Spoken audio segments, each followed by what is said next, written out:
मैं खुश हूँ कि उसने प्रूडेंशिया की बात मानी और रास्ते से हट गई।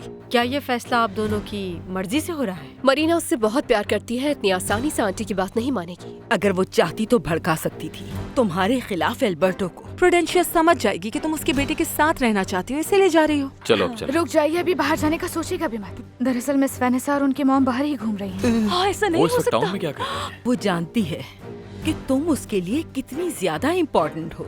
हाँ वो तो है, लेकिन उसने अपना वादा नहीं निभाया। ये तुम्हारी गलतफहमी है प्रूडेंशिया। क्योंकि अब वो मियां बीवी बन चुके हैं। सच्चा प्यार है ये। अरे तुम तो बोलने लगी हो।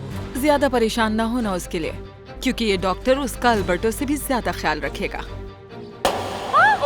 सॉरी, तुम डरी तो नहीं? मेरे लिए हर वो जगह खूबसूरत है जहाँ तुम्हारी आवाज है।